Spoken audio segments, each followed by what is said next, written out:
আপোনালোকে দেখা পাইছে যে এই সমগ্ৰ অঞ্চলটোত হাজাৰ হাজাৰ বিঘা মাটি খুব কম সংখ্যক পৰিয়ালে দখল কৰি বেসিক্যালি এখন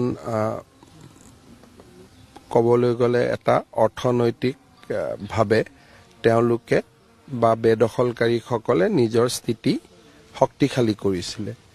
ইয়াতে এটা বস্তু দেখা যায় যে কোনোবা মানুহৰ মাটি নাই কাৰণে ইয়াত অহা নাই, কাৰণ তেওঁলোকে সাধাৰণতে আমি ভূমিহীন মানুহক 3 বিঘা মাটি দিওঁ, 2 বিঘা মাটি দিওঁ, কিন্তু ইয়াত একো পৰিয়ালে 300 বিঘা, 400 বিঘা, 200 বিঘা এই ধৰণে ভূমি তেখেতসকলে অধিগ্ৰহণ বা তেওঁলোকৰ দখলত ৰাখিছিলে। স্বাভাৱিকভাৱে মই ভাবো যে ইয়াৰ পৰা মানুহখিনি আঁতৰি গৈছে প্ৰায় 70% মানুহ, আৰু মানুহখিনিও মই ভাবো যে অহা 2-3 দিনত আঁতৰি যাব। তাৰ পিছত জিলা প্ৰশাসন আৰু ফৰেষ্ট ডিপাৰ্টমেণ্টে ইয়াতে বিভিন্ন ধৰণৰ অৰ্থনৈতিক কাম কৰিব পাৰিব। নীতি নিয়মৰ ভিতৰত বিভিন্ন ধৰণৰ মূল্যৱান গছ যিখিনিয়ে আমাক বহুতখিনি অৰ্থনৈতিকভাৱে শক্তিশালী কৰিব পাৰিব, সেই ধৰণৰ কাম আমাৰ স্থানীয় ৰাইজসকলে ইয়াত কৰিব পাৰিব, বন বিভাগে কৰিব পাৰিব, আৰু এটা নিয়ম নীতিৰ পৰিসীমাৰ মাজত থাকি কামবিলাক কৰিব পাৰি। আমাৰ সৰুপথাৰ সমষ্টিত উচ্ছেদ অভিযান হোৱাৰ পিছত গোলাঘাটতো কিছু কাম কৰিবলগীয়া আছে, আৰু এই ধৰণে আমাৰ এখন দীঘলীয়া তালিকা আছে। কিন্তু প্ৰত্যেকটো কাম কৰাৰ আগতে আইন আদালত সকলোখিনি পৰীক্ষা কৰিব লাগে। গতিকে আমাৰ চেষ্টা থাকিব এটা এটাকৈ যাতে আমি কামবোৰ খুব সুচিন্তিতভাৱে আমি কৰি গৈ থাকিব পাৰোঁ। আৱেগিকভাৱে যদি ইয়াতো আহক তাতো আহক বুলি গৈ থাকোঁ, কোনোবা দিনা কোৰ্টে কৈ দিব যে আপোনালোক ক'তো যাব নোৱাৰে।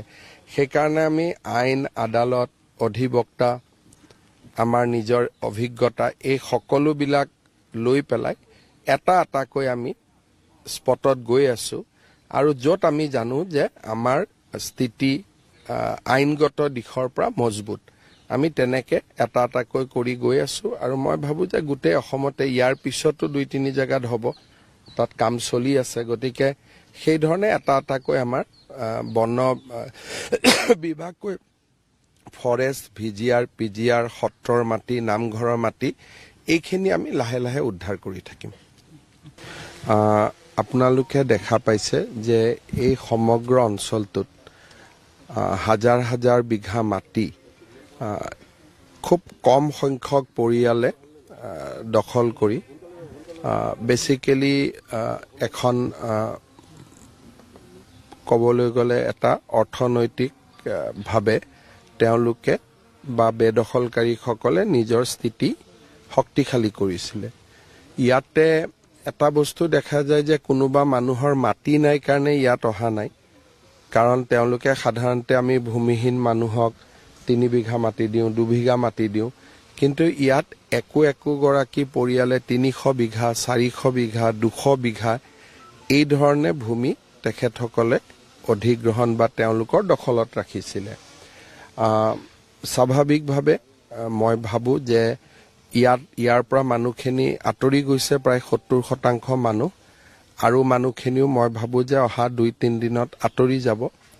তাৰ পিছত জিলা প্ৰশাসন আৰু ফৰেষ্ট ডিপাৰ্টমেণ্টে ইয়াতে বিভিন্ন ধৰণৰ অৰ্থনৈতিক কাম কৰিব পাৰিব।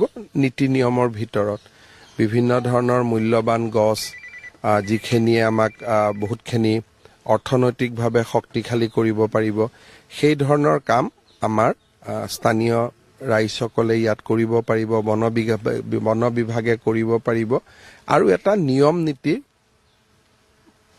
পৰিসীমাৰ মাজত থাকি কামবিলাক কৰিব পাৰিব।